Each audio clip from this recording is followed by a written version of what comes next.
Bonjour, je suis Yasmine, une étudiante en maîtrise à l'Université d'Ottawa, marocaine, résidente au Canada. Euh, je suis malentendante de naissance. J'ai une surdité profonde bilatérale. Donc, scientifiquement, j'entends que 30%.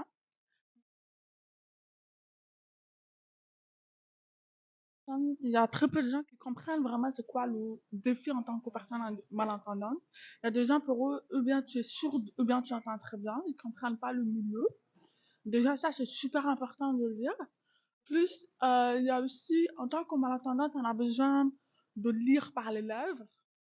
Pour nous, c'est tout un challenge parce qu'on complète la compréhension qu'on a par rapport à ce qu'on a entendu, mais aussi on le complète par rapport au vocabulaire qu'on a.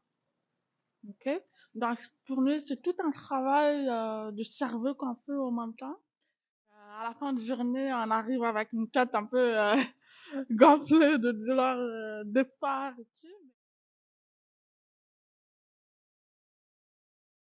C'est surtout les stéréotypes parce que souvent un handicap, les personnes les perçoivent comme cette personne n'a pas les capacités de, par exemple, de travailler comme une personne normale, n'a pas les capacités d'apprendre ou de répondre aux besoins de l'entreprise académique ou autre.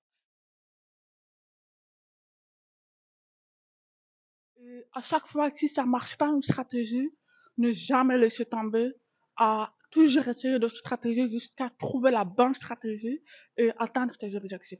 Comme moi, quand j'étais petite, on me disait que je serais capable de parler à peine une langue. Moi, j'ai jamais cru, jamais, je me suis jamais basée à ça. Aujourd'hui, je parle 6 langues.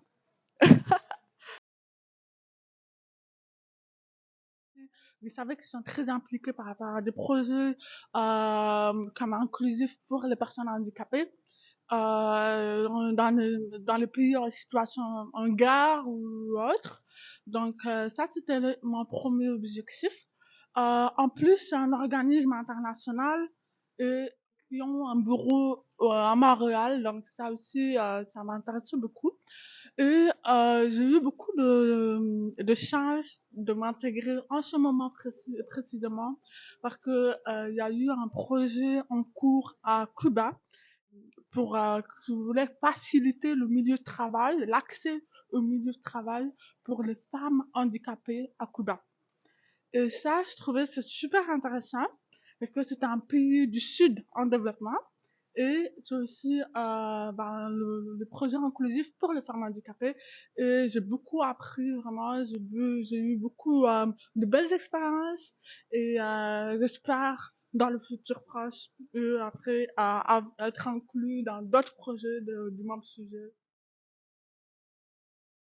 Pour le développement économique du pays sur le long terme, c'est déjà super important d'y prendre en compte que c'est quand même une grosse partie de la population active et si on arrive à trouver de bonnes stratégies inclusives, ben ça pourrait être efficace dans les deux sens parce que ces personnes-là pourront contribuer économiquement pour le pays, mais aussi ça peut même pour ces personnes-là d'être utile de justement de s'impliquer dans la société et tout type d'handicap, il a toujours une qualité qu'il pourrait mettre en avant, une qualité que même une personne normale n'a pas développée autant.